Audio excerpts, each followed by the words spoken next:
ఏంది మావా దెబ్బలు ఈ వాటిని కొట్టిపోతే ఇంకొరు నేను ఎవరని. ఏంది ఎవరు కొట్టారు నన్ను ఎవరు కొట్టలా నేను జారిపడ్డా కింద. జారిపడిన దెబ్బలు కాదియా, మా తెలియదు అనుకుంటాం ఏంది. నేను చూసేసాం ట్రైలరు, నా మాట ఉతికాడ తెంగతున్నాళ్లే చూసే నేను. ప్రభాస్ అన్న చిన్న కొట్టుడు కాదు రేది. చూడు మావ ఎట కొట్టిపోతే ఎంగున్నాడు ఆయన.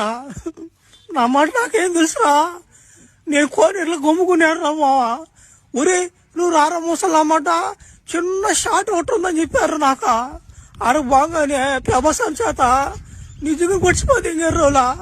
నేను కూడా డూపు దెబ్బలు అవన్నీ ఉంటాయి అనుకున్నారు మావా. ఓడి నిజంగా కొట్టిపోతే ఎంగారు ఆయన. ఓడిగిడి అనబాక అన్నమాట, ఇంకో 2 బ్యాండేజీలు పడతాయి నీకు. ఏడబాక దున్నపోతున్నట్టు ఏడబాక. డబ్బులు ఇస్తారులేరబ్బా, ఓలా మంచి రెమ్యునరేషన్ ఇస్తారు గానీ. ఏం డబ్బులు రా మాటలో డబ్బులా, నాకేం పోలేదు రా మాట్లాడుతున్నా. మళ్ళీ కానీ పిలుస్తారు ఎవరు నాయన, నేను రాను నాయన ఇంకా మాటలో షూటింగ్ ఇయ్యా. నేనేమో అన్నమాట ఈ రక్త పెంజరి కోడు ఆ బంటి కోడు నన్ను ఎగతాలు తెంగుతున్నారు రా. మాకన్నా గుర్తింపు ఉందయ్యా, నేను ఆ బెనిఫిట్ తో పోయాను రా. నేను కూడా ఏదో పేరు సంపాదించుకుందామని. ఆడకు బాగానే అన్నమాట ఆయన చేత కుక్కను కొట్టి 10 గంటలు నన్ను ఆయన. నమ్మడు చచ్చిపోతా నేను ఊరేసుకున్నా.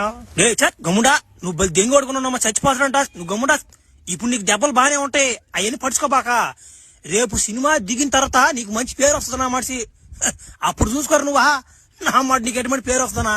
ఇప్పుడు నా పిల్ల పూకు నా మాటలాగా చచ్చిపోవాలంటున్నాడా దెంగి కొడుడా. గమ్ముడా.